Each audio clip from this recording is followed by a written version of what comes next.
Nas Daily made himself one of the most hated YouTubers on the internet. What started as one of the most inspirational success stories on YouTube slowly unraveled into allegations of fake charity campaigns, cultural exploitation, undisclosed sponsorships, and repeated attempts to rebrand himself out of controversy. At his peak, millions of people trusted him. They shared his videos, praised his optimism, and believed in the image he carefully crafted. But over time, that image collapsed. And when the mask finally slipped, the internet realized something's unsettling. The man preaching positivity might have been using it as a tool for profit the entire time. But before we get into it, make sure you drop a like, subscribe if you're new, and comment your thoughts down below. Every bit of support helps reach more viewers and people just like you. Now, let's get into it. At one point, Nas Daily was a massive deal online. He became famous for his 1-minute videos covering everything from unbelievable people to strange facts about the world. But from the look of him, he honestly looks like he's about to die. He has white hair, disheveled clothes, he's 65 years, he's retired, living in a tiny apartment by himself, waiting for his last day. But is he? Not bad! This guy, despite his age, is Armenia's most popular roller skater. His signature black t-shirt, high energy narration, and fast pacing made his content instantly recognizable. Hi! I'm back! I'm back! For those that don't know me, my name is Nas from Nas Daily and I make videos, and today I am coming back. His videos felt inspiring, optimistic, and full of life. Fans praised his energy, saying that they can never get bored watching it, and the numbers reflected that. Millions of views per upload, massive engagement, and non-stop growth. But somewhere along the way, that love completely disappeared. His views collapsed, his reputation imploded, and the man once celebrated as a global storyteller was now being called a narcissist, a hypocrite, and a liar. And it all started with one campaign that cracked everything open. It all started in 2020. Nas Daily launched a charity campaign claiming it was partnered with hospitals in East Jerusalem, raising close to $70,000 for Palestinian patients. On the surface, it sounded noble, but soon after, those same hospitals publicly denied any involvement, saying that they had never coordinated with Nas Daily or authorized any fundraising campaign. That revelation hit hard. For the first time, people started questioning his own intentions. The fundraiser quietly disappeared, no clear explanation followed, no transparency, and no updates on where the money went. And while the outrage eventually faded, the trust never came back, because the doubt opened the door to something much, much worse. In 2021, Nas Daily uploaded a video about Apo Wang Od, the 103-year-old tattoo artist from the Philippines, a cultural legend and the last practitioner of an ancient tattooing tradition in the world, and she doesn't use a tattoo machine, and she doesn't let you choose your own tattoo. Who is this woman, and why do tourists beg her to get a tattoo?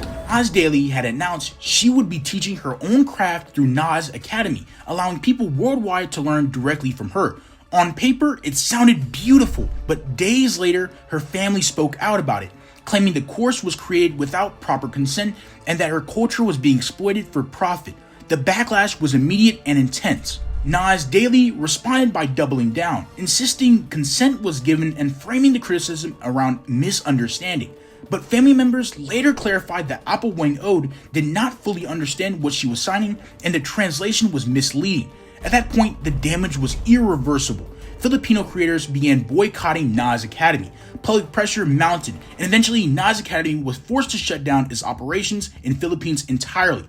For many, this was the moment the illusion finally shattered for Nas Daily. As the controversy spread, other creators began sharing their own experiences with Nas Daily. One Filipino environmental activist described how Nas prioritized clickability over respect, choosing not to publish her story because it wasn't interesting enough for views. To critics, it reinforced a growing belief. Awareness mattered less to him than engagement metrics. And while Nas Daily continued uploading, something changed. People weren't inspired anymore. They were watching closely, waiting for the next misstep. The next misstep that Nas would take came in the form of billionaires. Nas released videos praising wealthy crypto figures as generous visionaries who plan to give away their entire fortunes. The guy you see next to me is the most generous billionaire in the world. and I found him. Hi, my name is Sam, and this is my story. Sam has crazy hair. Sam is vegan. Sam sleeps 5 hours a night. Sam lives in the Bahamas with 10 roommates. Sam is 29 years old only, but Sam has $22 billion. And he wants to donate all of it to charity.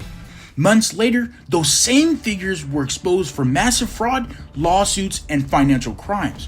Each time, Nas Daily quietly removed or ignored the fallout. No accountability, no reflection, just another pivot. Viewers began questioning how many of these feel-good stories were actually genuine, and how many were undisclosed promotions. That skepticism only deepened when Nas Daily admitted that some of his videos were sponsored without disclosure. Interesting. So sometimes the characters that are in your video are actually paid sponsorships. Sometimes, yes. Do you say that in the video? So it's actually like less than 3% of the content. And we do not say that because, well, one, in the post, it's when we say thank you to XYZ, blah, blah, for making this possible. Two, it's like we don't live in America, so you don't actually have to say it. Oh, a different one. Brushing it off with technical excuses. For many, that was the breaking point. Former employees and collaborators began distancing themselves from Nas Daily. Stories surfaced describing toxic work environments, unpaid labor, extreme hours, and interns pushed to exhaustion. The brand that once marketed positivity now looked like a relentless pressure wrapped in a smile. And then came the public confrontations. Nas was confronted publicly by a journalist over his own hypocrisy, preaching climate responsibility while maintaining an enormous carbon footprint. Unable to answer, he simply walked away. That clip went viral. Later, debates only made things worse, as viewers overwhelmingly sided against him, accusing him of dodging questions and framing himself as the victim. At this point, even neutral viewers started to see a pattern. Things spiraled even further when Nas Daily released videos framing religion, culture, and identity as personal experiments. To critics, it looked less like growth and more like another calculated rebrand. Old footage resurfaced showing him switching positions depending on who was watching. Trust collapsed entirely. His videos all across Asia began drawing intense criticism for oversimplifying cultures, ignoring real struggles, and selling a fantasy built on someone else's reality. What once felt like storytelling now felt like exploitation packaged for clicks. By 2023, the verdict was clear. Nas Daily's channel, once pulling in millions of views per upload, now struggled to reach even a fraction of that, despite having over 14 million subscribers. Brands stepped away, Nas Academy faded, his newer content barely made a dent. Even worse, his once human, energetic storytelling shifted toward AI-generated content, stripping away the last thing people connected with. The audience didn't leave overnight, they slowly realized the inspiration was never the point. Nas Daily's downfall is just a reminder that ego can corrupt even the most promising creators. What started as genuine storytelling turned into manipulation, rebranding, and desperation for relevance. And once trust is gone, no amount of smiling edits can bring it back. If you want to see another example of a massive creator losing everything because they chose innovation and ego over their own audience, you need to watch my full breakdown on the downfall of Kwebbelkop, a story that perfectly shows what happens when creators forget why people subscribed in the first place. It connects directly to everything we talked about today, and if you haven't seen it yet, you're missing the next chapter of this pattern playing out across YouTube. It's on the left-hand side of your screen. Click it right now. Make sure to like, subscribe if you're new, and comment down below which creator or controversy you want me to cover next. Your support generally helps the channel grow, and I appreciate every single one of you. I love y'all, and have a good day.